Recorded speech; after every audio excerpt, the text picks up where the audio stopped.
The day they came for me started like any other worn-out Tuesday. I was sitting in my old brown armchair, the one with the springs that complained louder than my knees, sorting through a stack of school forms and unpaid utility bills. The afternoon light was slanting through the curtains, turning the dust in the air to gold.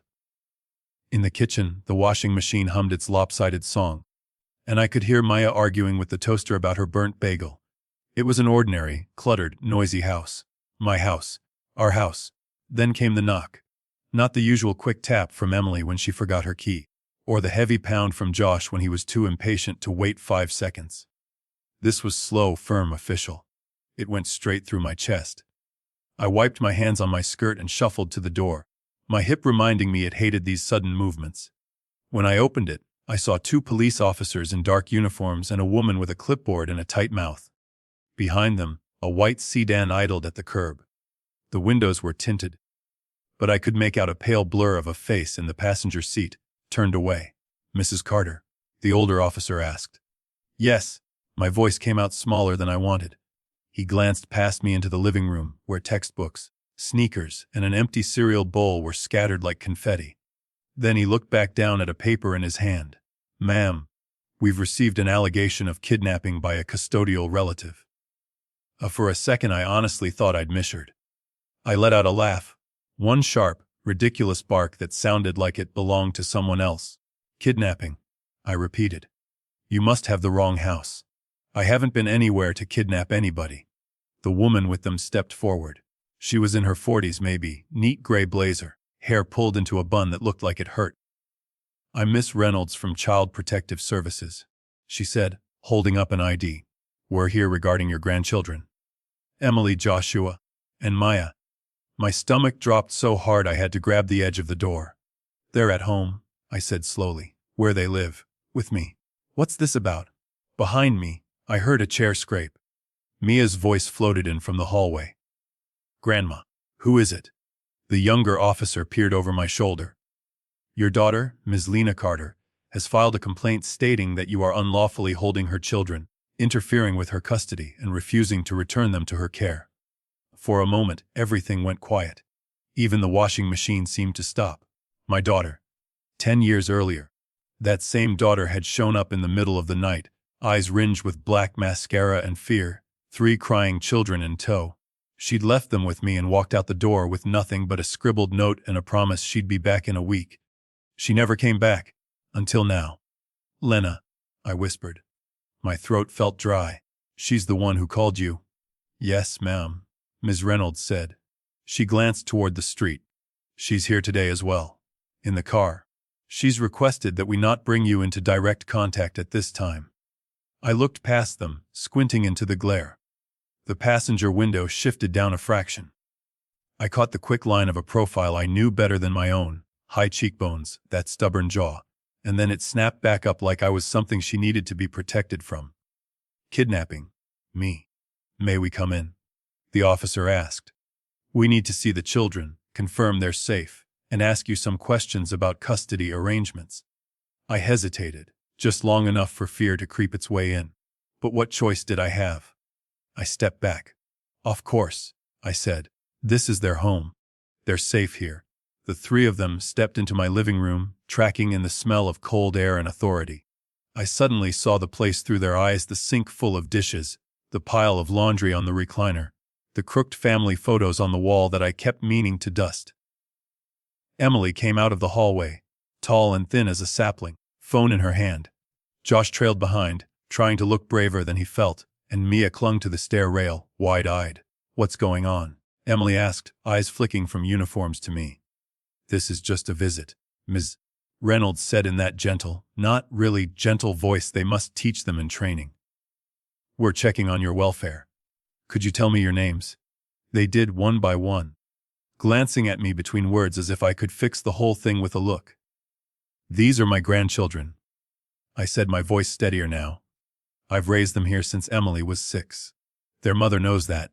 "Ma'am," the older officer said, shifting his weight, "do you have any legal documentation of custody, guardianship, anything from the courts?" My mouth opened, then closed.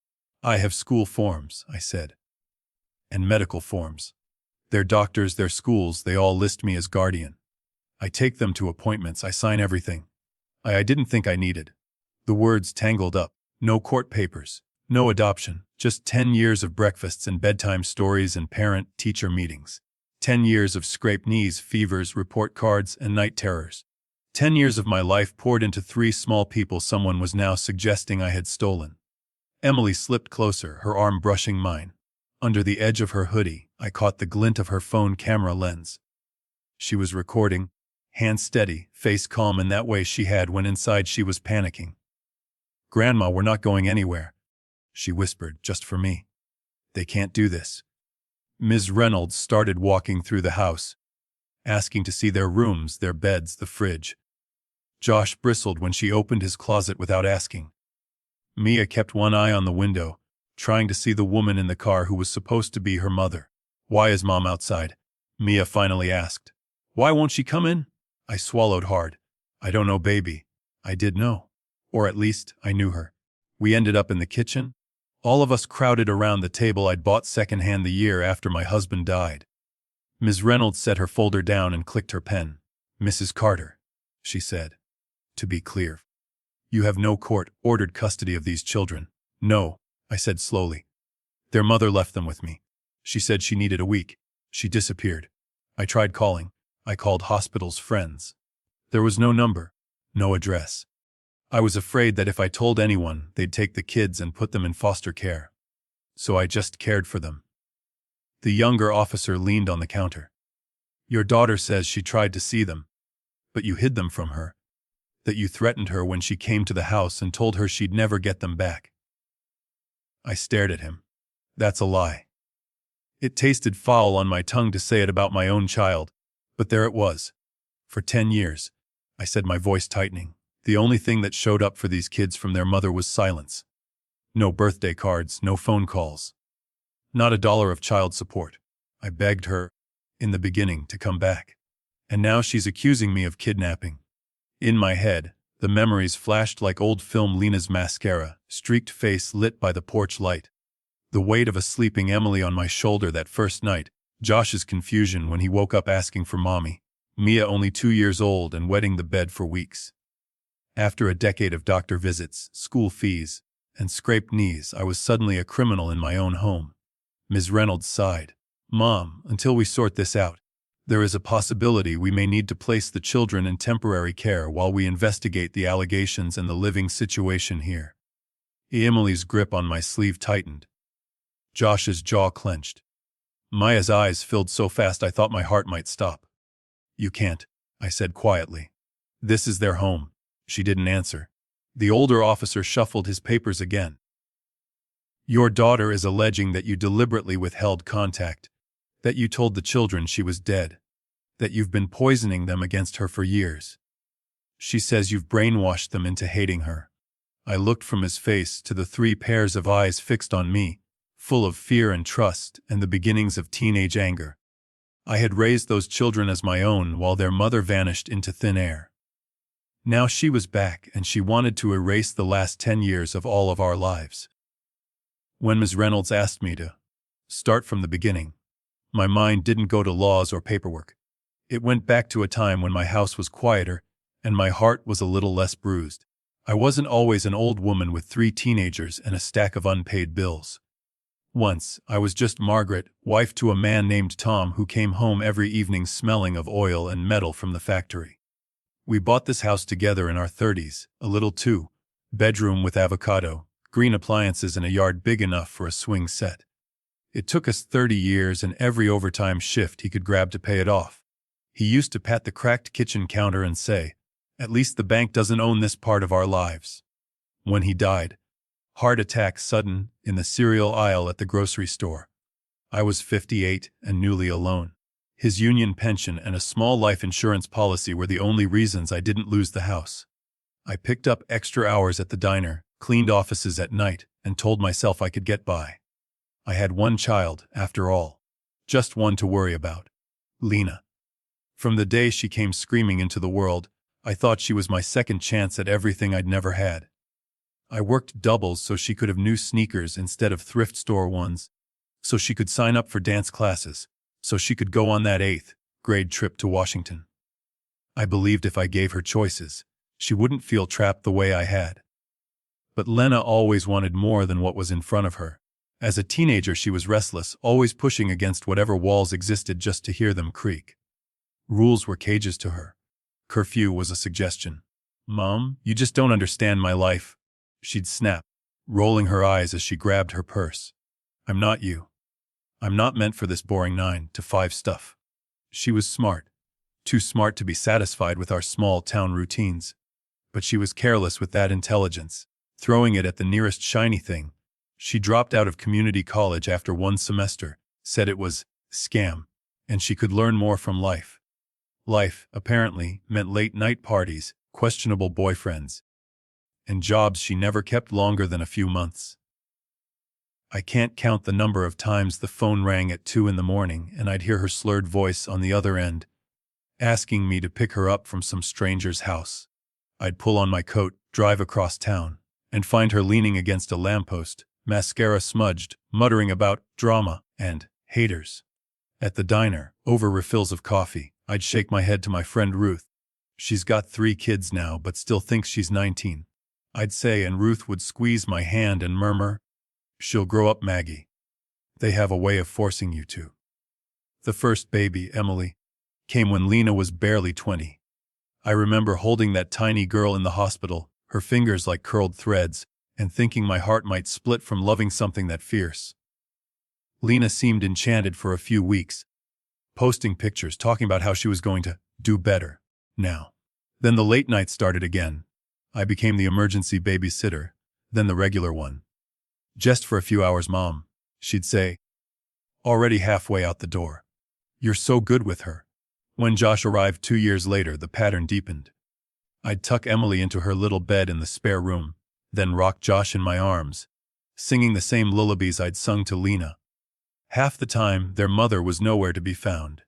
By the time Mia was born, Lena was juggling kids, a new boyfriend, and a mess of part-time jobs that never seemed to cover the rent. She'd show up at my house with all 3 of them and a bag of laundry. "Can they stay for the weekend?"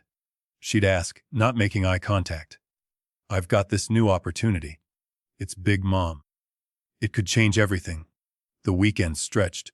She'd come back late Sunday night, reeking of cheap perfume and cigarette smoke, with a story about a boss who cheated her or a friend who betrayed her. If I pushed too hard, she'd flare up. "You're judging me?" she'd say. "You think you were perfect. At least I'm trying." I started noticing other things. Her hands sometimes shook. Her pupils were wrong. Money disappeared faster than it should have.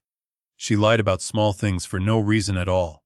There were whispers about a boyfriend who hit her, about debt, about bad stuff she was mixed up in. I worried. Of course I did. But worry doesn't pay for daycare or undo mistakes. So I did what I knew how to do. I fed the kids, bathed them, read them stories. I let Lena crash on my couch when one of her relationships imploded. I bailed her out. Emotionally, financially, practically. Again and again. And then came that night. It was late, past 10, and rain was pounding on the windows like someone trying to get in. I was in my nightgown, folding towels, when the phone rang. Lena's number flashed on the screen. "Mom," she sobbed when I answered. "I just need you to watch them for a few days. Please. It's dangerous where I am. I can't explain." My heart jolted. "Dangerous how? Are you hurt? Call the police if." "Don't," she cut me off. "Please don't. Just I'm on my way. 10 minutes?" She hung up. I turned on the porch light and waited. The rain turned the street into a sheet of black glass. Headlights appeared, wavering, and then Lena's beat-up car crawled to a stop in front of the house. She got out first, hair plastered to her face, makeup streaked. Then, one by one, she pulled the kids from the back seat. Emily half asleep, Josh in mismatched pajamas, Mia clutching a stuffed rabbit. Each had a small backpack slung over their shoulder. "Please, Mom," she said as soon as they were inside, voice high and shaky. "Just a week. Don't ask questions. You always said you'd do anything for those kids." Emily's arms wrapped around my waist like they remembered the shape of me. Josh buried his face in my side. Mia whimpered. "Lena," I said, my voice low. "What's going on? Are you in trouble?" She looked everywhere but at me. "I'll fix it," she said. "I promise." I'll come back for them soon. She set a crumpled piece of paper on the kitchen table, kissed each child once, and before I could stop her, she was out the door and swallowed by the rain. The next morning, her phone went straight to voicemail. By the end of the week, the number was disconnected. Her social media went dark. Mutual friends hadn't seen her. Hospitals had no record. Jails either. I stood in my tiny kitchen at midnight, listening to the sound of 3 sleeping children down the hall, and tried to decide who to call next. Every option ended with someone asking why a woman my age suddenly had custody of 3 kids and no explanation. I was terrified that if I said the wrong words, some stranger would show up and take them away to a foster home. So I waited. I hoped. I lied. At school, I went to the office with Emily's small hand in mine. Her mom got a job out of state. I told the secretary, who'd known us for years. She asked me to be emergency contact until she settles in. The secretary raised an eyebrow but smiled. As long as you're her grandmother and can sign, it's fine. But you might want to look into guardianship papers. Legally, her mother still has full custody. Without something formal, things can get messy. I'll do that when I have time, I said, my cheeks burning. When Lena calls back. But weeks turned into months. The note Lena left, back by next week. You're the only person I trust with them. Got folded and unfolded so many times the paper went soft at the creases. I tucked it into my dresser drawer like proof that I hadn't stolen anything, that this was temporary. If I had known then that those few days would turn into a decade, I would have marched to the courthouse the next morning. Instead, I just tried to survive. I kept waiting for her to come back, and as the years passed, new problems replaced the old ones. The first year without Lena moved in strange, slow circles. Every month I told myself, "Be next month she'll call." Every holiday, every birthday I woke up thinking, surely she won't miss this one. And then the day would pass, the cake would be cut, the candles blown out, and her chair would stay empty. On Emily's 7th birthday, we had a little party in the backyard.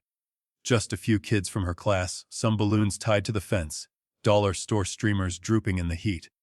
I watched her blow out her candles, cheeks puffed, eyes squeezed tight. Later that night, when I tucked her into bed, I asked what she'd wished for. "That Mom comes back," she whispered, cheeks still sticky with frosting. "She's working far away, right? You said she is." I smiled with my mouth, but not my eyes. "She is." I lied gently. "She's sorting some things out. She loves you very much." It became my script. For missed Christmases, for school plays with a spare ticket, for Mother's Day tea at the elementary school where I sat among a sea of younger women. "She's working far away. She's busy, but she loves you. She'll call soon." I hated myself for it sometimes. But what was the alternative? To tell a 7-year-old that her mother had chosen something else, someone else, over her. Children believe they are the center of everything. I couldn't bear for them to think they were the reason she stayed gone. Money tightened like a belt. The insurance from Tom's death stretched, but it wasn't endless. 3 growing kids meant shoes, milk, pencils, field trip fees. I picked up a second cleaning job, scrubbing offices until midnight, my hands raw and my back stiff, then waking up at 6 to make lunches. I sold the little gold earrings Tom had given me on our 20th anniversary, the ones with the tiny pearls. Standing at that pawnshop counter, I felt like I was giving up a piece of myself, but the kids needed coats that winter. One afternoon, about 6 months in, I sat in the tiny waiting room of the legal aid clinic downtown. Fluorescent lights buzzed overhead, and a tired poster on the wall read, "Know your rights." I'd finally worked up the courage to ask someone official what I was supposed to do. When they called my name, I went into a cubicle where a young woman in a wrinkled blouse looked me up and down over the top of her computer. "I'm taking care of my 3 grandchildren," I explained, twisting my hands in my lap. "Their mother left them with me and hasn't come back. I need to know if there's something I should be doing legally. Papers or something." She typed for a while, asked a few questions without looking at me. "Do you know where the mother is?" "No," I said. Admitting it out loud made my chest ache. "Her phone's disconnected. I've called hospitals, friends, no one's seen her." "Well," the woman sighed, "without the mother here, it's tricky. You could petition for guardianship, but you'd have to file. There are fees. and ideally she'd be notified. A judge might ask why you didn't alert authorities earlier. I pictured a stranger in a robe asking me why I hadn't called CPS the night Lena left, why I'd chosen to just hold those children and hope. Would they think I'd done something wrong? That I was hiding something? Legally, their mother still has full custody, she continued. You really should formalize this before something happens. But we can't give you specific advice without a full case intake, and there's a waitlist for that. I walked out of there with a pamphlet and more questions than answers. On the bus ride home, I watched raindrops chase each other down the window and thought of Emily's small hand in mine, of Josh's gap-toothed grin, of Maya's habit of curling her fingers in my hair to fall asleep. Before something happens, the woman had said. Something had already happened. About a year and a half after Lena disappeared, the phone rang one Sunday afternoon. The caller ID showed a number I didn't recognize, from another state. I answered with my heart in my throat. Hello, Mom. The voice was scratchy, distant, but it was undeniably hers. For a moment, I couldn't speak. Then everything came out in a rush. Lena. Where are you? Are you okay? The kids. Yeah, I'm fine. She cut me off. There was noise in the background, music maybe, or a TV. Listen, I don't have a lot of time. I just wanted to check in. Check in, I repeated. It's been almost 2 years, your children. Air with you, she said quickly. Which is good. You're stable. Look, I've been dealing with a lot of crap. Bad people. I'm getting it sorted now. I gripped the phone tighter. Where are you? I'll send pictures, you can talk to them. We'll get to that, she said. Then her tone shifted, got sharper, more calculating. Do you still have that house? I blinked. The house? Yes, of course I do. Why? Well, property values are going up, she said. I was talking to someone who said you probably have a lot of equity. Maybe you could take out a loan. Just to help me get back on my feet. It would be for the kids, really. Their future. I stared at the faded wallpaper in my kitchen, at the little handprints Mia had left on the lower cabinets. You haven't even asked how they are, I said quietly. Silence. Then an exaggerated sigh. Fine, how are they? They miss you, I said. Emily asks about you constantly. Josh started kindergarten. Maya doesn't even really remember. That's why I need to get sorted. Lena interrupted. So I can come back and be a real mom. But I can't do that if I'm broke, can I? So, can you help or not? I felt something in me shift then, like a fault line deep under the surface. That's the first thing you ask me after vanishing for 2 years. I whispered. About the house. She bristled. Don't make this about you, Mom. I'm trying. You've got it easy. House paid off, pension. I'm out here hustling. Easy. I almost laughed. I'm working nights and days, Lena. I'm raising your children. Look, I don't have time for a guilt trip, she snapped. Just think about it, okay? I'll come visit next month, I promise. We'll talk more then. She barely spoke a minute to the kids when I put them on the phone. A quick, hey, sweetie. Some vague promises about presents and visits, and she was gone again. Next month came and went. She never showed. That was the first time I realized my daughter might care more about what I owned than who I was raising. As the years passed, other people started noticing the gap where a mother should be. At the pediatrician's office, Dr. Singh flipped through Maya's chart and frowned. We haven't seen her mother at any of these visits. He said gently. Is everything okay at home? She's away for work, I murmured, out of state. He nodded slowly. These children are very bonded to you. It might be helpful for them to talk to someone, a counselor, about the separation. Also, if their mother decides to come back suddenly and wants to change arrangements, it could be complicated, legally speaking. There was that word again. Complicated. At school, a counselor pulled me aside after Emily got into a fight with a girl who had made a joke about her. Grandma, Mom. Kids are cruel, the counselor said. But Emily's anger seems deeper than that. She's carrying a lot. Have you considered telling her more about why her mother is gone? Tell her what? That I didn't fully know myself. That her mother's love had an on-off switch she hadn't learned how to control. One night, when Emily was about 10, she sat at the kitchen table, doing homework, her pencil tapping. Grandma, she asked suddenly, is Mom mad at us? Is that why she doesn't come? Did we do something? The question sliced me open. No, honey, I said, sitting beside her. None of this is your fault. Your mom has problems she has to figure out. Grown-up problems. They have nothing to do with how much you're worth. You hear me? She nodded, but her eyes stayed clouded. Our neighbor, Mrs. Bennett, watched all this unfold over the years from her porch across the street. She was a sharp woman in her 70s who'd seen more family messes than she cared to.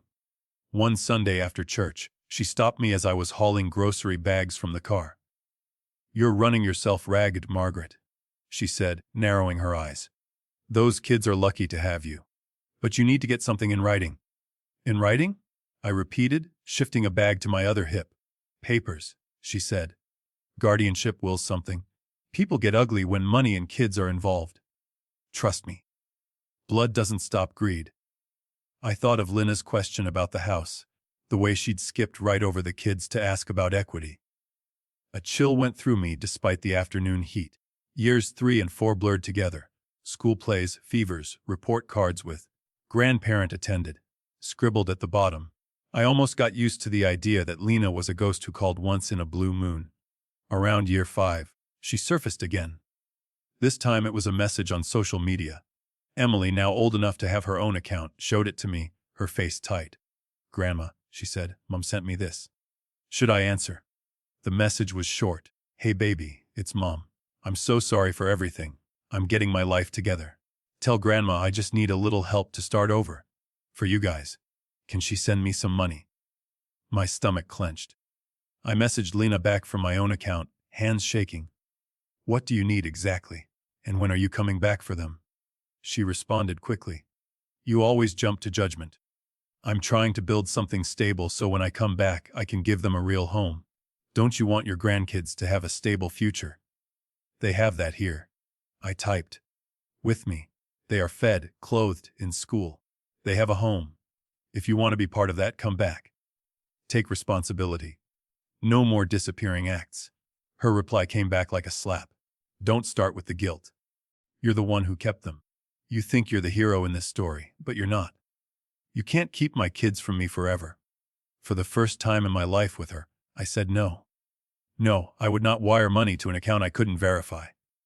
No, I would not cover for her anymore. After that, the messages dried up again. But something had hardened in me. I thought the worst she could do was stay gone. I had no idea that coming back would be even more dangerous. As the kids grew older and I grew older too, I thought maybe we had slipped under life's radar. But then other eyes started looking at us, and everything I'd tried to keep patched together began to show its cracks. Getting older sneaks up on you in tiny betrayals. One day you're hauling 3 kids and 6 grocery bags up the porch steps without thinking. The next you have to pause halfway to catch your breath. Pretend you're just admiring the azaleas so the kids won't worry. By the time Emily was 16, Josh 14, and Mia 13, my body had started filing its complaints. My knees ached in the winter, my fingers stiffened when I tried to open jars, and there was a tightness in my chest sometimes when I climbed the stairs too fast. The doctor called it age and stress, as if naming it made it less frightening. The kids noticed. Emily took over more of the cooking. Josh insisted on carrying heavy things. Mia left little notes on my nightstand that said things like, "Drink water," with a heart next to it. They were my purpose, the reason I pushed through the pain and took my pills on schedule. The idea of anyone taking them from me terrified me more than the thought of my own heart giving out. It had been almost 10 years since that rainy night when Lina left them on my doorstep.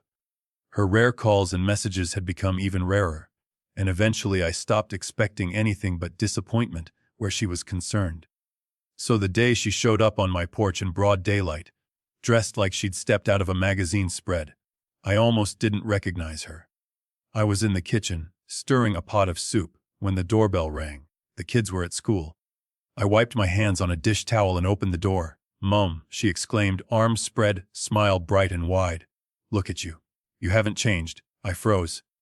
For a second, I saw her as the girl she'd been. Long dark hair, sharp cheekbones, eyes that always looked like they were searching for something better. But this version was polished, expensive, looking coat, manicured nails, makeup flawless. Behind her stood a man I'd never seen before, mid-40s, in a tailored jacket and a watch that probably cost more than my car. These kids, though, she went on, peering past me into the house. They're basically strangers.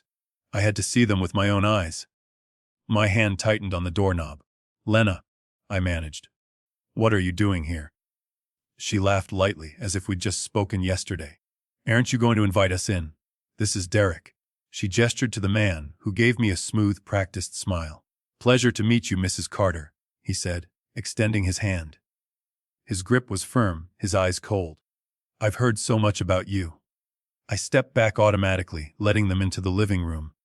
The room suddenly felt smaller, my old furniture shabby next to their crisp, city clothes. They're at school, I said. The kids. They'll be home later. Oh, that's perfect, Lena said, settling onto the couch as if she owned it. We can catch up first. It's been, too long? Too long didn't begin to cover it. I sat in my armchair, feeling the springs shift under me. You vanished, I said. 10 years with almost no contact.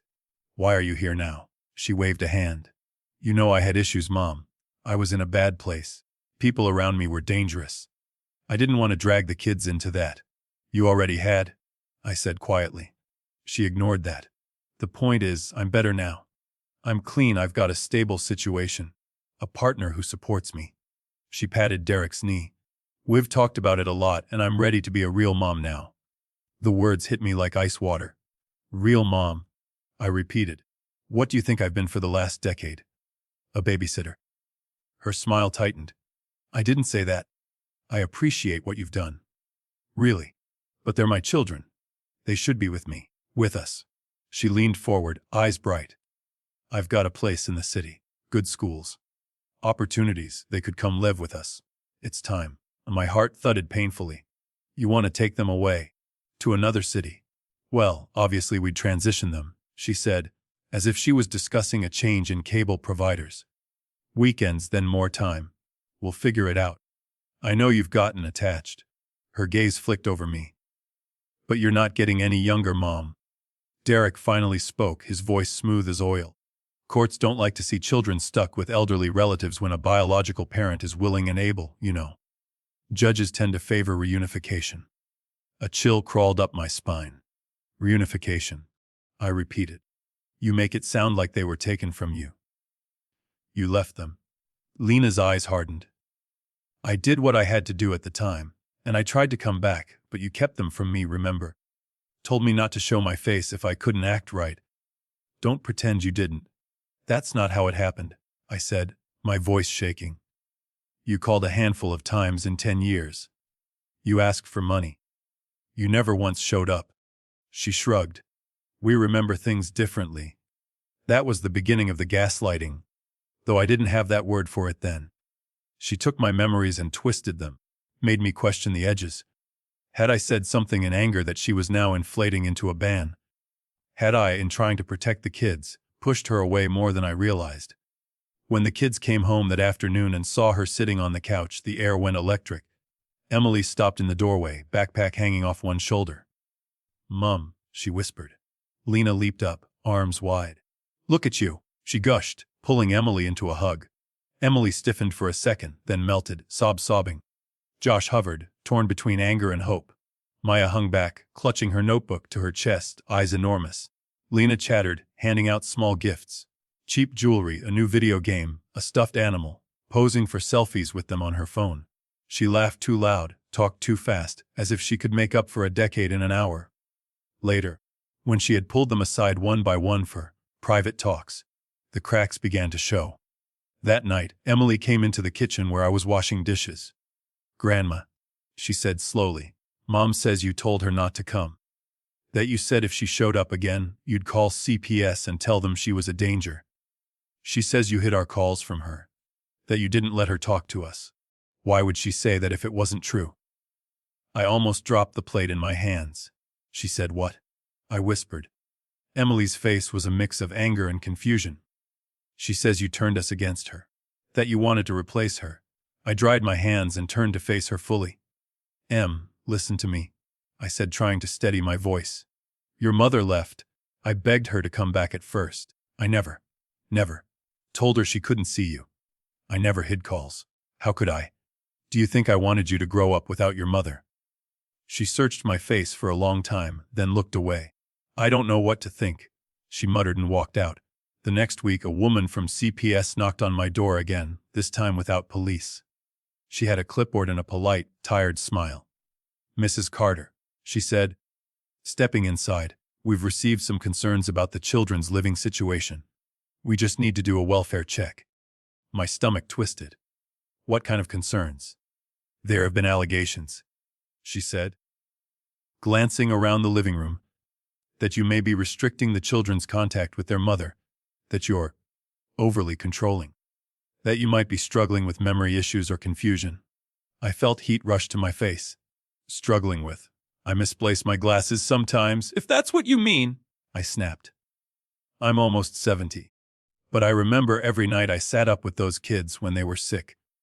I remember the first day of kindergarten, the first cavities, the nightmares. And I remember all the days their mother was not here." "Ma'am," she said gently, "I'm just here to gather information. Are you saying you've never limited their contact with their mother?" "She disappeared," I said, my voice breaking. "I have begged her to come back, to be involved.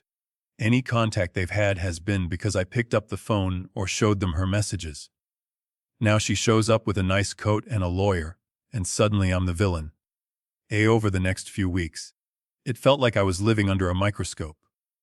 Lena and Derek came by more often, always announcing it as family time, always acting sugary sweet in front of the kids and coolly dismissive when we were alone. I caught Derek once in the hallway, phone in his hand, clearly recording as Lena goaded me. "Why are you trying to steal my kids, Mom?" she said loudly. "You always wanted them to call you Mom, didn't you?" "I wanted them to have a mother who stayed." I shot back, anger flaring. "If that makes me the bad guy in your story, so be it." Later, I realized how that would sound clipped into a recording, stripped of context. An old woman, voice raised, admitting she wanted to replace their mother. Little things started going missing. My keys, my wallet, a bill from the doctor. I'd find them in odd places and wonder if I'd put them there or if someone else had. Once Lena found my blood pressure pills in the freezer and clucked her tongue. "See," she said to Derek, loudly enough for Mia to hear in the next room. "She's slipping. This isn't safe." At night, lying in bed, I picked apart every decision I'd made. Not going to court when Lena first left. Not pushing harder for formal guardianship. Not documenting every dollar I'd spent, every call she'd skipped. I hated that their lies made me doubt my own mind. The day the papers came, it was raining again. I opened the door to a man in a cheap suit holding a thick envelope. "Margaret Carter?" he asked. "Yes. You've been served." Inside, the words swam before my eyes. Petition for custody. Allegations of parental kidnapping. Intentional alienation. Denial of access. Lena claimed she'd tried many times to reclaim her children and that I'd refused, threatened, manipulated. I sank into my chair, the weight of the pages like lead in my hands. I had spent 10 years protecting those children from the world. Now I had to protect them from their own mother and the law itself. The papers on my kitchen table made me feel like I'd woken up in someone else's life. I'd always thought of myself as a mother, a grandmother, a widow, a waitress, a woman who did the best she could with what she had. Now, on official letterhead, I was something else. Alleged kidnapper, alienating grandparent, obstruction to reunification. I'd never even had a speeding ticket. For a few days, I moved like a ghost. I went through the motions. Cooking, cleaning, reminding the kids about homework. But inside, I was bracing for a knock on the door that would take them from me. My heart fluttered at odd moments. My hands shook when I tried to pour coffee. At night, sleep didn't come. I lay awake, watching the shadows crawl across the ceiling, replaying every decision I'd made since that rainy night 10 years ago. Finally, Emily sat down across from me at the table, pushing the legal envelope away. "Grandma," she said, her voice steady but her eyes shiny, "you can't just sit here and wait for something bad to happen. We have to do something. There has to be someone who can help." Her certainty, at 16, both hurt and humbled me. I had spent years trying to shield her from adult problems, and here she was, more adult than I felt. Ruth's voice echoed in my mind. You can't do this alone.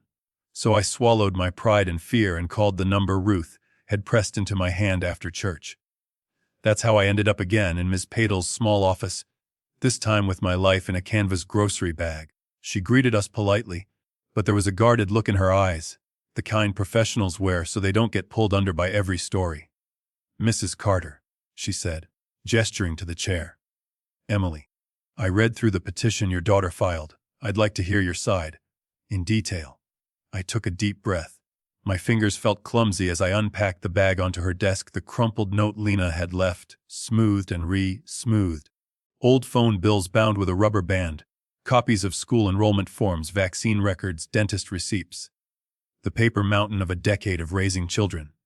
I didn't keep records, I said, ashamed of the haphazard pile. I kept them fed.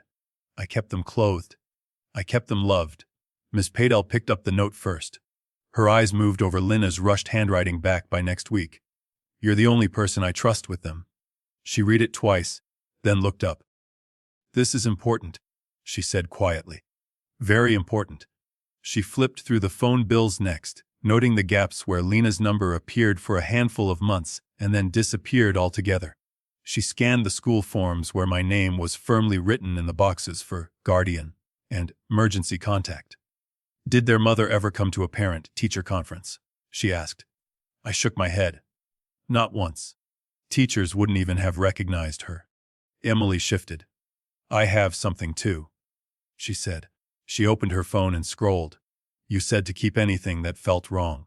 I started saving stuff when Mom and Derek started coming around. Just in case. She played the recording of Derek and Lena in our hallway. Their baiting questions, my raised, wary voice. In Ms. Padle's quiet office, stripped of the chaos of that day, it sounded like what it was, an ambush. When it ended, Ms. Padle sat back, tapping the pen against her notepad. All right, she said slowly. Let me be honest from a legal standpoint. You're in a precarious position. You never went to court when your daughter abandoned the children. You don't have formal guardianship or adoption. On paper, she still has full parental rights. My stomach clenched. I'd known this, but hearing it out loud made me feel like the floor had dropped away. But, she added, holding up a hand before I could crumble, the law is not blind to reality. For 10 years, you have acted as their mother. That matters. Judges look at the best interests of the child, not just biology. She turned to her computer. With your permission, I want to look up your daughter's public record.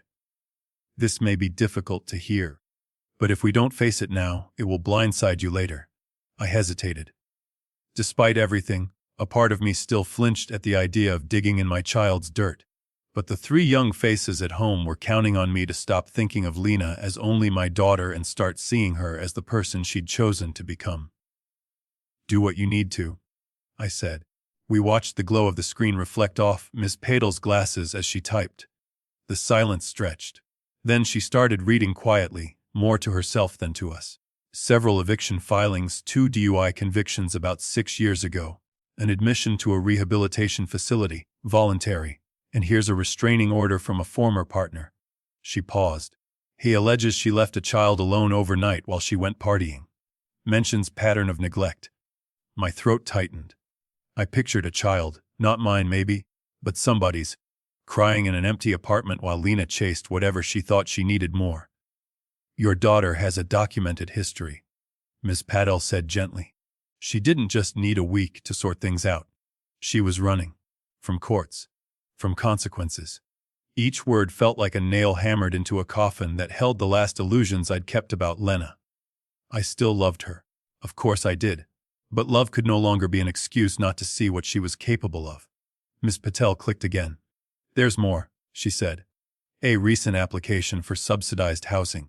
She listed 3 dependents. Your grandchildren. Claimed they live with her. This is recent, just a few months ago. She used their names. I whispered, stunned. As if they were inventory. If she gains legal custody, Miss Padle continued, she can not only hold on to those benefits, but she'd have a stronger argument for larger housing, maybe even spousal support if she and this Derek marry and split. And with children in her care, she could have leverage to say she needs your home someday.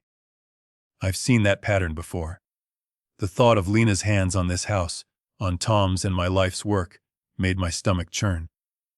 But worse was the realization that the children weren't people to her right now. They were assets. Tickets to a stable life. She could wave in front of landlords and agencies. Anger burned through my fear, cleaner and hotter than anything I'd felt in years. She walked away when being their mother was hard. I said, my voice low. Now that they're old enough to bring in benefits and help her image, she wants them back. She's not doing this for them. No? Ms. Patel agreed. She's doing it for herself. But we're not going to let her rewrite history unchallenged. How? I asked. She has papers now. Lawyers. Words I don't even understand. We're going to meet her on that ground, Ms. Patel said. We'll file a response denying her allegations.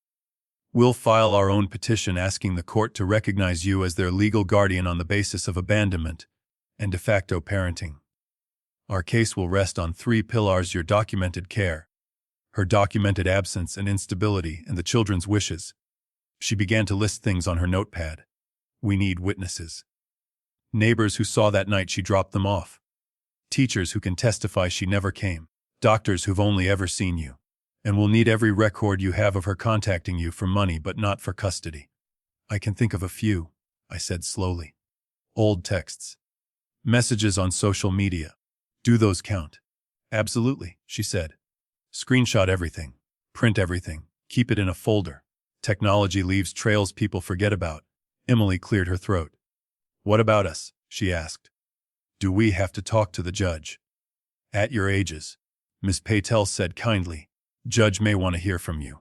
It could be in chambers, just talking, or through written statements. Only if you're comfortable. Emily sat up straighter. If we have to testify, we will, she said firmly. She's the one who left. I'm not going to let her say Grandma stole us. Tears pricked my eyes. I never wanted it to come to this. I murmured. Air our family laundry in front of strangers. Ms. Patel's gaze softened. Sometimes the only way to stop being hurt in the dark is to turn on all the lights, she said. The shame you feel isn't yours. You've been cleaning up after your daughter for a long time. That stops here. The truth will protect you more than silence ever did. Later that night, after we got home, I called the kids into the living room. The sky outside was turning orange, the way it did just before sunset. We all sat down, me in my armchair, them on the sagging couch. I met with a lawyer today. I began. We're gonna fight what your mother filed. While Josh exhaled loudly, relief and tension mixed. Mia chewed her sleeve, eyes huge. I need to tell you more of the truth, I said. Not to make you hate her. I don't want that. But so you understand what's happening. I told them, gently but plainly, about the note, about the years of no contact, about the times Lena had called only when she needed money. I left out some of the worst details, the words from the restraining order, but I didn't sugarcoat the pattern. I always hoped she'd come back ready to be what you deserved, I said, my voice shaking. I didn't go to court back then because I was afraid they'd take you from me. I thought keeping quiet was protecting you. Maybe I was wrong about that. But everything I've done trying to keep you safe and loved. Emily wiped her cheeks with the back of her hand. I knew some of it, she said. I heard things. But hearing it all, it hurts. Not because of you. Because of her. Josh stared at the floor. Do we have to go live with her? He asked, voice barely audible. No, I said firmly. Not if I can help it. Not if you don't want to. Mia scooted closer, curling into my side like she had when she was small. I don't want to go, she whispered.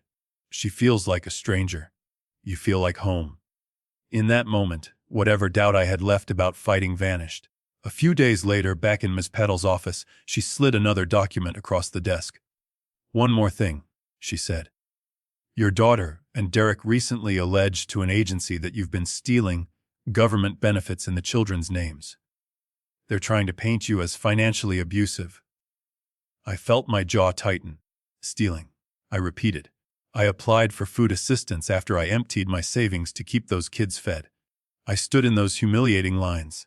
She's taking my survival and calling it theft. Ms. Patel nodded. It's cruel. But it also opens a door for us. We can request those agency records and show you were transparent, that she lied on her own applications. Her greed is leaving a paper trail. She met my eyes. We can fight this. But we'll need evidence Lena won't expect. We'll have to dig into places that might hurt you to see. Old relationships. Old mistakes.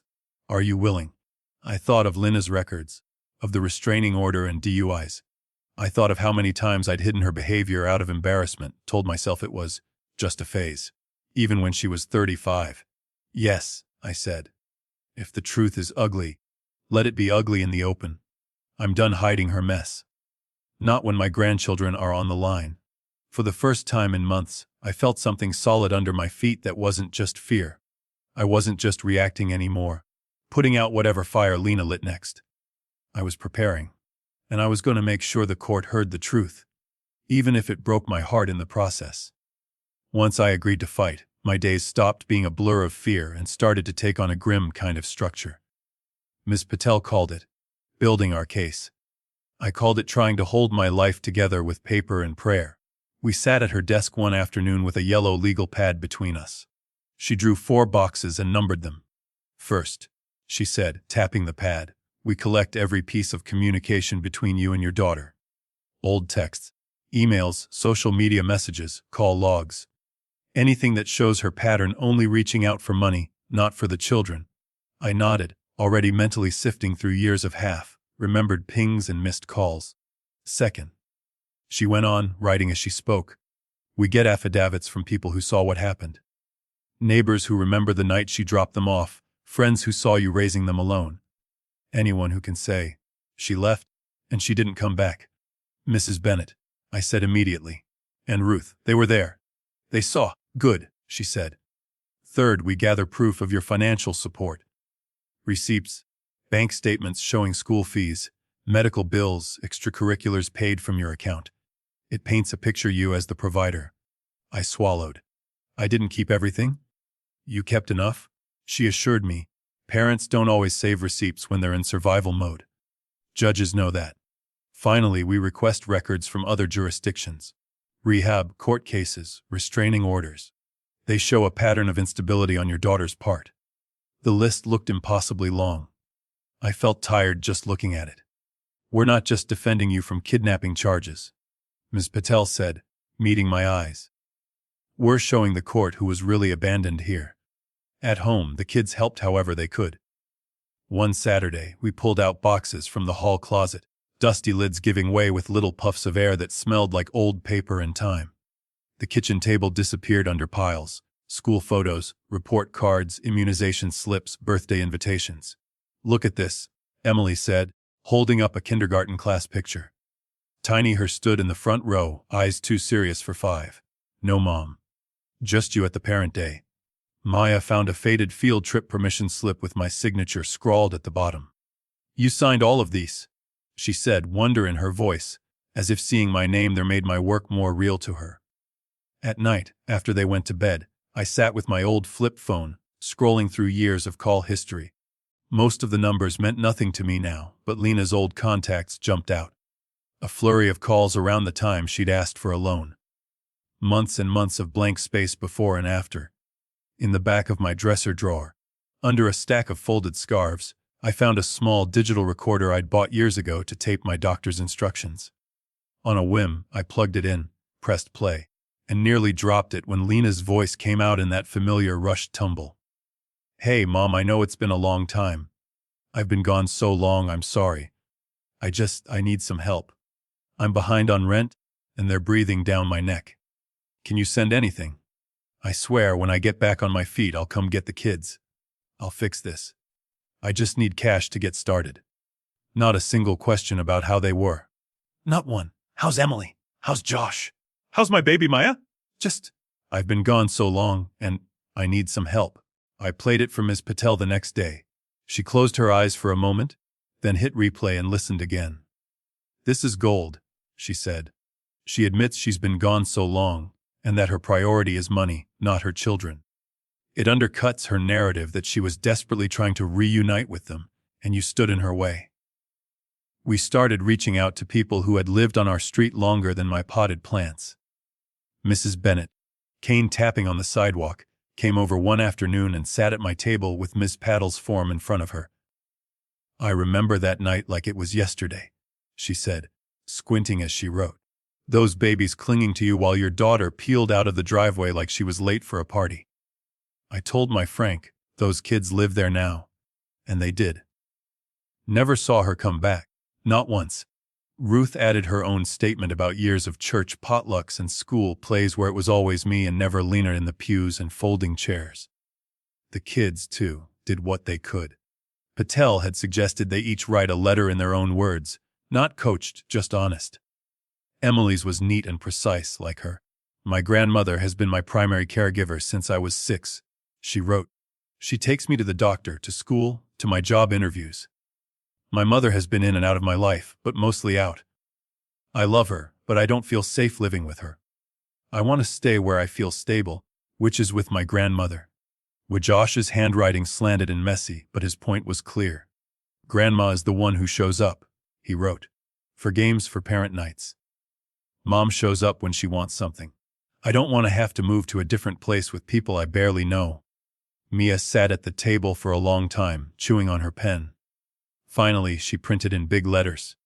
Grandma is my mom. I don't want to go with a stranger. I had to leave the room when I read that, my hand pressed over my mouth to keep the sobs in. Meanwhile, Ms. Patel was moving on chessboards I couldn't even see. She filed a motion requesting emergency guardianship, arguing that removing the children from me would be harmful, given the length of time they'd lived in my care. She requested Lena's rehab and court records formally, not just what we'd found online. She also, after yet another aggressive text from Derek about what happens when we win, filed for a limited protective order. Nothing dramatic. Just a boundary that said they were not to harass me directly or show up unannounced without prior arrangement. Every time he texts you, forward it to me, she instructed. Don't respond. Let him incriminate himself. Sure enough, Derek obliged. When this is over, one message read, that house is going to be part of my kids' future whether you like it or not. You can't take it to the grave. Another. You had your turn. Time to let the real parents step in before you drop dead and leave them with nothing. I stared at those words, hands shaking, then forwarded them like Ms. Patel had taught me. Let him pile his own rope. You need to be prepared for how they're going to paint you, she told me one evening as we went over my testimony. They'll say you're bitter, that you've poisoned the kids against their mother, that you're too old, maybe even mentally slipping. They'll push your buttons to make you look unstable. I probably am unstable, I said wryly, but only when it comes to my grandchildren. She smiled. In court, you answer questions simply.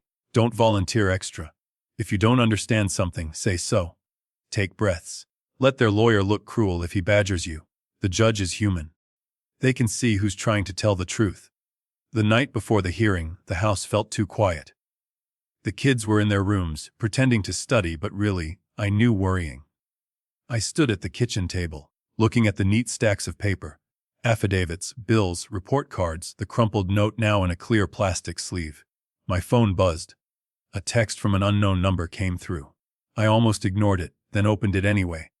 He only cares about the house, you know. The message read, no greeting, no name, but I knew it was from Lena. He said the house is wasted on you. That we could sell, move somewhere nice. He says you'll be gone soon anyway. I stared at the glowing words, bile rising in my throat.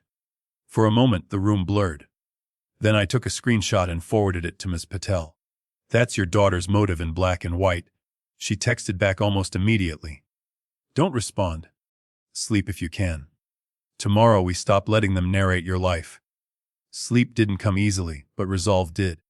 Lying in my bed, I listened to the familiar creaks of the house Tom and I had built a life in, the muffled music from Emily's room, Josh's low voice on his headset, Maya humming to herself as she drew. I realized that I hadn't just been raising children all these years. I had been building a life with them, a family stitched together from all the places Lena had torn. Now, that life came down to what a stranger in a robe would see in a few hours' worth of testimony and paper. The next morning, I put on my best dress, the navy one I'd worn to baptisms and graduations, grabbed my stacks of worn-out papers, and walked out the door toward a courthouse where, for the first time, Our story would have to stand up to more than just my word. The courthouse smelled like old paper and floor cleaner, with a hint of nerves hanging in the air. I'd never been inside a courtroom before. All my life, I tried to stay far away from anything that involved judges or lawyers. Now everything I loved was being sorted into folders and exhibits, and a stranger in a black robe was about to decide what counted as a family. We were early. Ms. Patel liked to be early. She walked beside me down the long hallway, her heels clicking with confidence I tried to borrow. Emily, Josh, and Mia followed, dressed in their best clothes, eyes wide as they took in the high ceilings and heavy doors. Ms. Patel had arranged for a staff member to sit with them outside the courtroom until it was their turn, so they wouldn't have to sit through every word. Inside, the courtroom was colder than I expected. Wooden benches, a raised platform for the judge, flags in the corners. At one table, Lena and Derek sat with their lawyer, a sharp-suited man with a hollow kind of smile. Lena wore a soft blue blouse and had pulled her hair back in a simple ponytail, the picture of wholesome remorse. Derek was in another expensive jacket, eyes scanning the room like he owned it. I took my place at the opposite table next to Ms. Patel, my stack of worn papers in a neat pile before me. A court reporter adjusted her machine. A woman from CPS sat near the back, clipboard at the ready. When the judge entered, we all stood. He was in his 60s, gray hair, tired eyes that had probably seen more broken families than I could imagine. He looked at us over his glasses and began. "Ms. Carter," he said, nodding toward Lena, "you are petitioning for custody of your 3 children, alleging that your mother, Mrs. Margaret Carter, has unlawfully retained them. Is that correct?" "Yes, Your Honor," Lena said, her voice already trembling. "And Mrs. He turned to me. "You are contesting this petition and seeking guardianship based on abandonment. Correct?" Yes, Your Honor. I managed my throat dry. He nodded. "Very well. Counsel for the petitioner, you may proceed." Lena's lawyer rose and began painting a picture that made my skin crawl. He described a young mother, in crisis, forced by dangerous circumstances to leave her children temporarily with her own mother, only to have that mother refuse to relinquish them, cut off contact, and turn the children against their biological parent. He called Lena to the stand first. She walked up, hands folded, eyes downcast. After being sworn in, she looked up at the judge with a mixture of fear and determination that almost fooled me. "Ms. Carter," her lawyer said gently, "can you tell the court why you left your children with your mother 10 years ago?" She sniffled. "I was in a bad situation, Your Honor," she said, voice quivering. "An abusive partner. Drugs around. I knew it wasn't safe for my kids. I thought if I left them with my mom for a few weeks, I could get away, get into a program, and then come back for them." "That sounds very selfless," her lawyer said. "Did you intend to abandon them?" No. She cried. "Never, they're my babies. But every time I tried to come back, tried to see them, my mother blocked me. She told me if I ever showed up again, she'd call the cops, or CPS, and tell them I was unfit. She said I'd get my kids over her dead body." The words hit me like ice. Over her dead body. I had said a lot of things in anger over the years, but never those.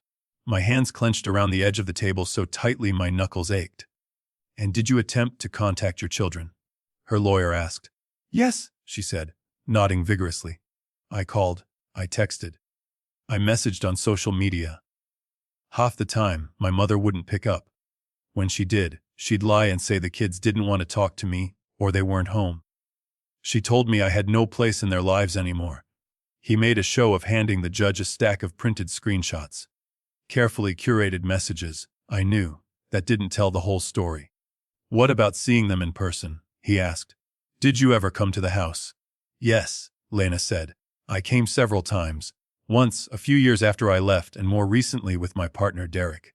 Each time, she refused to let me in or only allowed supervised visits. She acted like I was some stranger, not their mother." From the corner of my eye, I saw Derek nod solemnly, as if he were remembering it that way.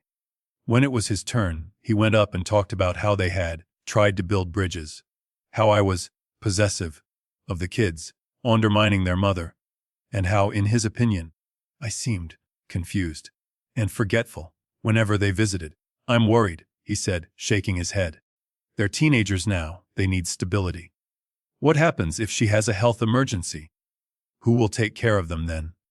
Sitting there, listening to my own daughter and a man who barely knew us rewrite a decade of my life, I felt a surreal detachment, like I was watching a play where I'd been miscast as the villain. Finally, it was our turn.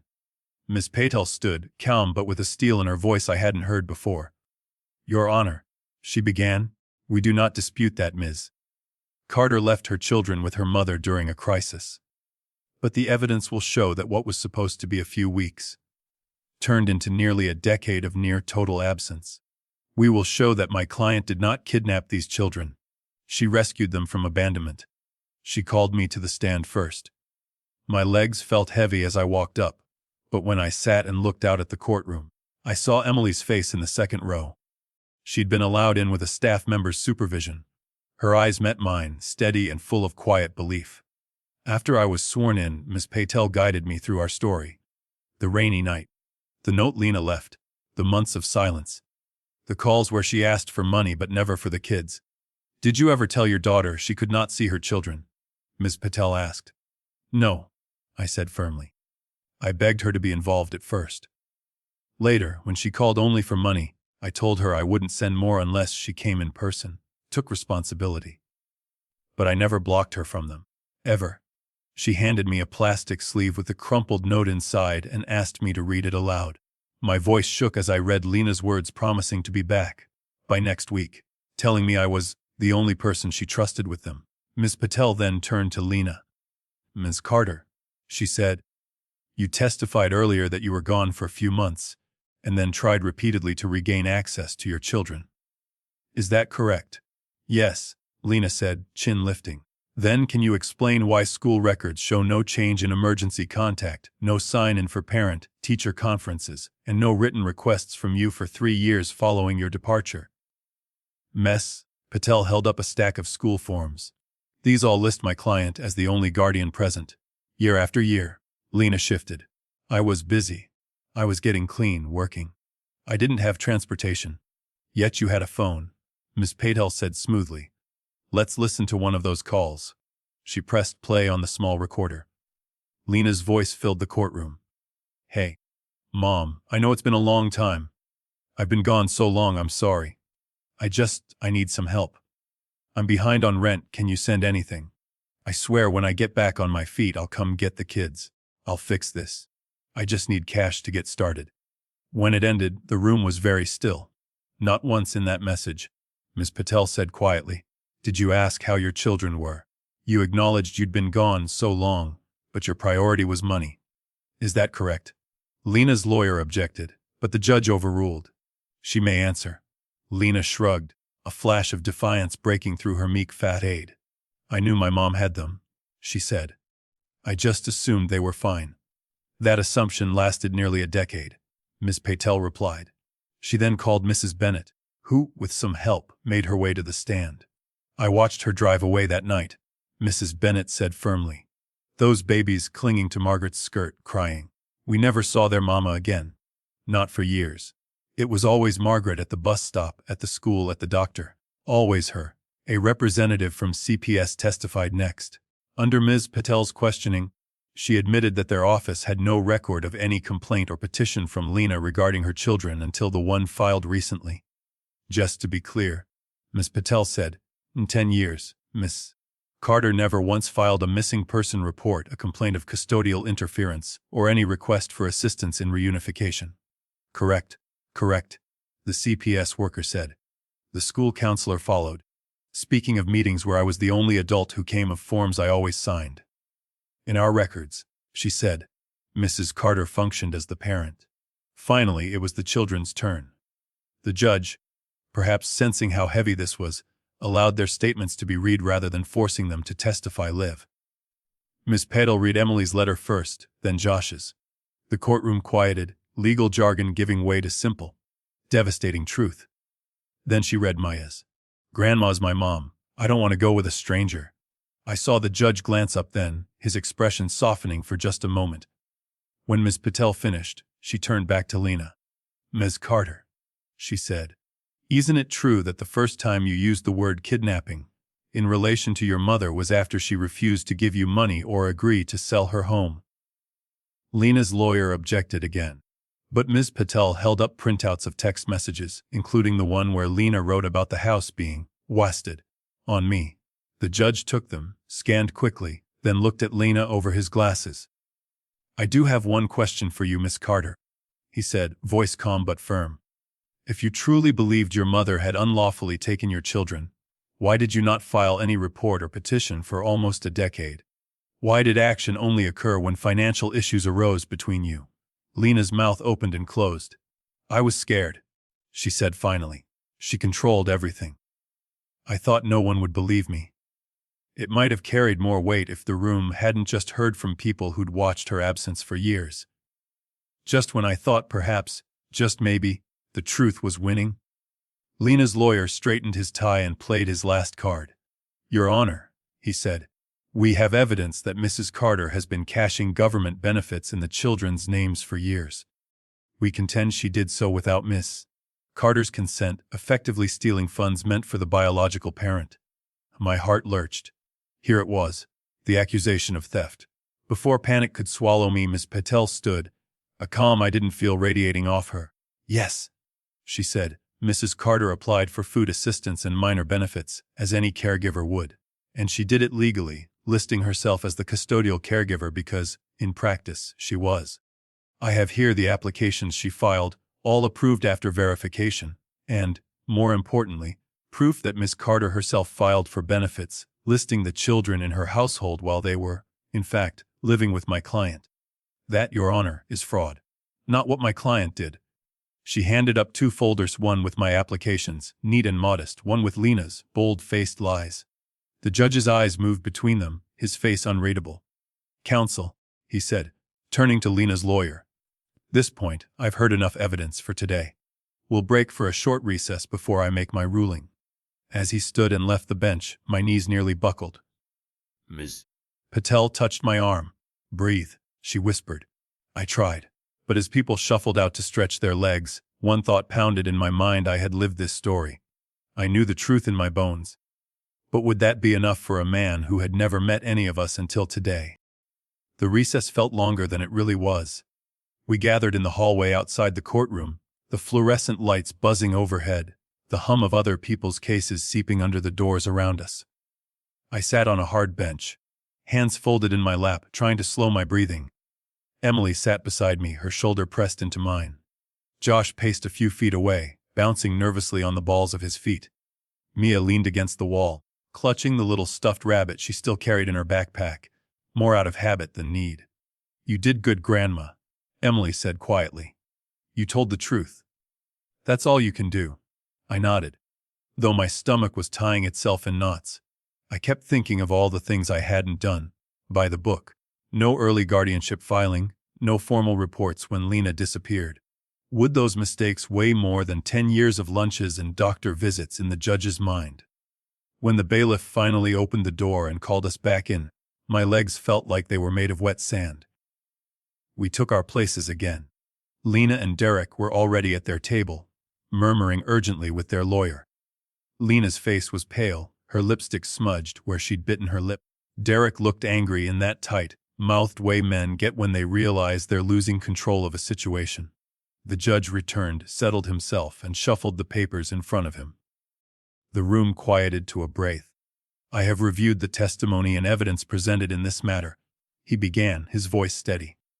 And I want to acknowledge at the outset that custody disputes are never easy. However, my duty is to determine what is in the best interests of these children. He glanced first at Lena, Ms. Carter. He said, You testified that you left your children with your mother temporarily during a crisis, and that you made repeated attempts over the years to regain contact and custody, which she allegedly thwarted. The record before me does not support that version of events. He picked up a sheet. There is a contemporaneous note, written by you, indicating you would be back by next week, and that you regarded your mother as the only person you trusted with your children. From that point forward, school and medical records show your mother as the sole caregiving adult. CPS has no record of any complaint or effort on your part to regain your children until this recent petition. Witnesses testified credibly that they did not see you at the home or involved in the children's lives for years. Additionally, we heard your own voice on a recording acknowledging you had been gone so long and asking for money, not for your children's return. He turned his gaze to me. My heart hammered. Mrs. Carter, he continued, you, on the other hand, have functioned as these children's primary caregiver for nearly a decade. You fed them, housed them, got them to school and medical appointments. The children's own statements reflect a strong, stable bond with you, and a limited, inconsistent relationship with their biological mother. He set the papers down and folded his hands. Based on the totality of the evidence, he said, I find that there is clear support for the conclusion that Ms. Carter effectively abandoned her children for a substantial period, and that Mrs. Carter has been their de facto parent. I therefore grant Mrs. Carter legal guardianship of Emily, Joshua, and Mia Carter. Ms. Carter's petition for custody is denied. The words hit me like a wave. For a second, I couldn't breathe. Legal guardianship. The thing I should have done years ago, now stamped and sealed by the court. A's for the allegation of parental kidnapping and alienation. The judge went on, his tone sharpening as he looked back at Lena. I find those claims to be unsupported and, frankly, bordering on malicious. You do not get to disappear for a decade and then cry kidnapping when it becomes convenient. Further false allegations or harassment against your mother or against any of these children may result in sanctions, including restricting your contact to supervised visitation only, if at all. Lena's face went from pale to flushed, her mouth tightening. Derek stared straight ahead, jaw clenched. Regarding the benefit accusations, the judge continued, the evidence shows that Mrs. Carter applied in good faith as the actual caregiver for modest assistance. It also shows that you, Ms. Carter, filed at least one application falsely claiming the children resided with you. I am referring this portion of the matter to the appropriate agency for investigation into potential fraud and false reporting. A tiny sound escaped Lena, half gasp, half scoff. Her lawyer touched her arm, warning. In light of the children's ages and stated wishes, the judge concluded, any contact between Ms. Carter and the children will be at their discretion, and, if necessary, under supervision as recommended by a family counselor. This court will not force them into a relationship they do not feel safe in. That will be all. He banged the gavel, a sharp crack that seemed to break the air. For a moment, no one moved. Then Emily's hand found mine under the table, squeezing so hard it hurt. I turned to look at her and saw tears running down her face, mirrored in Josh's eyes and Mia's trembling smile. We won, Josh whispered, as if afraid to say it too loud might jinx it. Grandma, we won. I didn't feel victorious. I felt emptied out. Relief flooded me hot and salty, and I realized I was crying quietly, my shoulders shaking.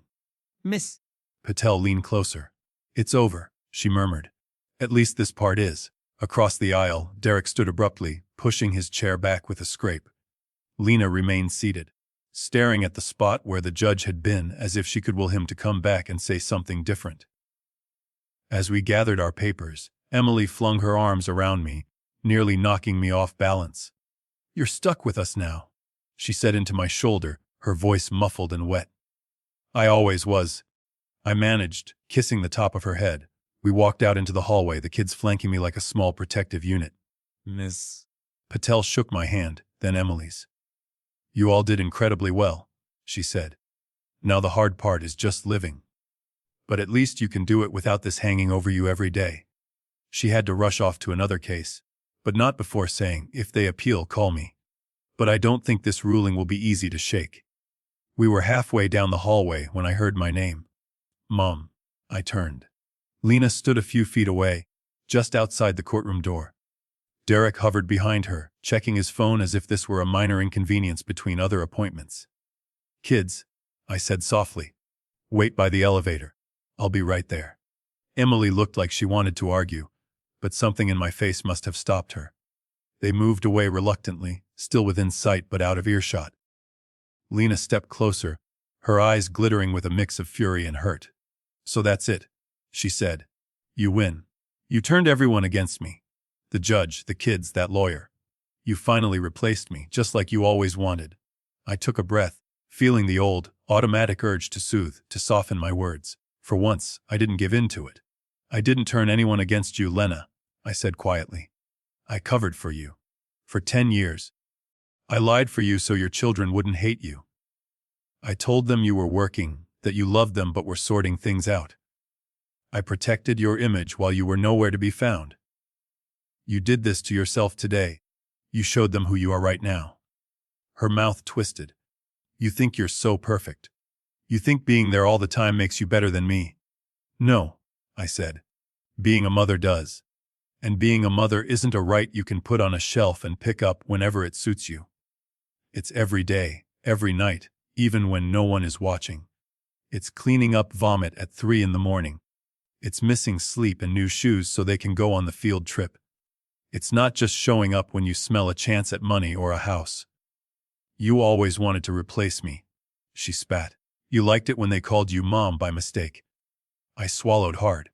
That particular accusation had lived in my own fears for years. No, I said slowly. I wanted you to be the mother they deserved. I wanted them to call you Mom and mean safety, not chaos. You chose not to be that. I stepped in so they wouldn't fall. That's not replacing you. That's trying to keep them from breaking. Derek finally looked up from his phone, rolling his eyes. Come on, Lena, he muttered. This is a waste of time. We'll talk to my attorney. We can appeal. This old lady can't keep this up forever. He turned to me, his lip curling. This isn't over, old woman, he said. Houses crumble, so do people. You can't hold on to everything forever. Something in me steadied at his words. He still thought this was about the house, about assets and leverage. But the judge had just made it clear the children were not bargaining chips. And my home. Well, I had already started talking to Ms. Patel about wills and trusts, ways to make sure it went to the kids directly, with safeguards he could never touch. This part is over, I said, meeting his gaze. You lost in there. And every threat you make now just adds to the picture of who you are. He scoffed and grabbed Lena's arm. Let's go, he said. They'll come around when they realize what a burden she is. Lena looked at me one last time, something wounded flickering behind the anger. You'll regret this, she said. When you're alone in that old house and they hate you for keeping them from their real mother. I felt a stab then, not of doubt, but of grief. Whatever small hope I'd clung to that this might shock her into self-reflection seemed foolish now. I didn't keep them from you, I said. I kept them from being hurt more than they already were. If you ever decide to come to them with honesty and accountability instead of blame and excuses, my door for that conversation will be open. But I won't open it for more of this. She jerked her arm out of Derek's grip and strode toward the exit. He followed, grumbling about lawyers and judges and rigged systems. I watched them go, feeling a strange combination of sorrow and relief.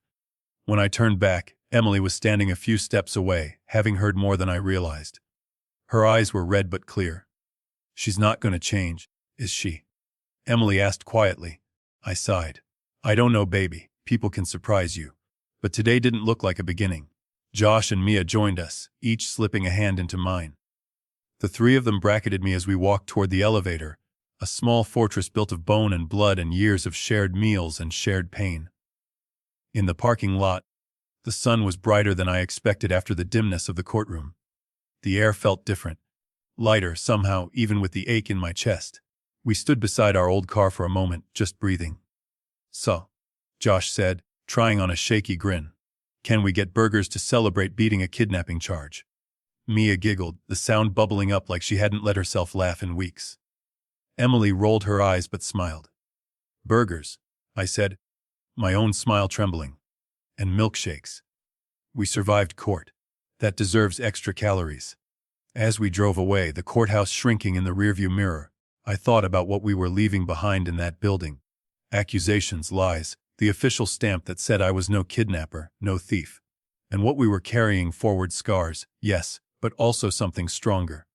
I had lost something that day too, though there was no document for it. Whatever was left of the idea of Lena as simply my little girl had finally shattered. She was a grown woman making her own choices. And while the law had just confirmed that I had the right to protect my grandchildren, it also silently acknowledged a different truth. Sometimes, to save the family you have to let go of the one you thought you'd always be chasing. I reached over and squeezed Emily's knee, then caught Josh's eyes in the mirror, then looked at Maya humming in the back seat. For the first time in a long while, the road in front of us looked like ours. It's funny how, after a storm like that, regular life creeps back in on little cat feet. About a year after the hearing, my mornings looked almost ordinary again. I'd stand at the kitchen counter, pouring cereal and nagging about jackets. "Emily, did you submit that college application?" I'd call and she'd shout back from the hallway, "Already did, Grandma." "I told you. I've got it under control." Josh would be trying to sneak out without his lunch, insisting he'd just buy something. At school, and Mia would be crouched on the floor, searching for the one sneaker that always disappeared 5 minutes before they had to leave. On the fridge, held up by a magnet in the shape of a smiling sun, was a copy of the guardianship order with my name on it. I didn't need to look at it every day, not anymore. But sometimes, when the house was quiet, I'd pause in front of it and let the sight steady me. Whatever else happened, no one could say those children didn't belong in this home. We'd all started therapy at Miss Padle's suggestion.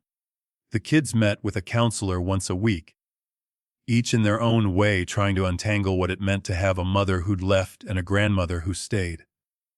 I sat with a different therapist once a month, learning how to let go of guilt I'd been hauling around for decades. "It's not your job to fix your daughter," my therapist told me gently. "You can love her without letting her hurt you, or your grandchildren." Contact with Lena didn't vanish completely. Every so often, a text would ping through a brief, "How are you all?" or an extravagant promise about a visit that never quite materialized. Once she did show up, half an hour late to a coffee shop where she'd arranged to meet the kids. They came home later quiet and brittle. "She spent most of the time talking about how hard her life is," Emily said, dropping her bag on the floor. "She cried when we didn't say we'd move in with her." Josh shrugged, trying to act like it didn't bother him. "I don't hate her," he said. "But I don't trust her either." Maya just curled up against me on the couch that night, her head under my arm. Sometimes I'd get messages from Lena that swung between apology and accusation. "You turned them against me," one would say. The next, "I'm trying to get better. You never believed in me." I learned, painfully, that I didn't have to respond to every arrow she fired. Some could fall harmlessly to the floor. With Miss Padle's help, I finally did things I should have done years ago. I updated my will, had it notarized, placed copies in safe places. "The house goes to them," I told Miss Patel, tapping the document with a finger that didn't shake as much as it used to. "All three. And I want someone I trust named as executor, not a family member who can be influenced." She nodded. "You're doing this the right way now. You're building protections that don't depend on people behaving well." Looking back, I wish I'd known earlier how important it is, especially for us older folks, to put things in writing. We grow up thinking family will sort things out among themselves. Sometimes they do. Sometimes they sort you right out of your home and your bank account if you're not careful. As for Lena, I wish I could tell you this story ends with a hug and a mutual apology. It doesn't. I still love her. I always will. You don't carry a child inside you and then just erase that bond because they break your heart. But I've learned that loving someone and letting them run your life are two very different things. I don't chase her anymore. I don't clean up every mess. I don't rewrite history to make her look better to her children. I hold on to a small, quiet hope that one day she might truly change.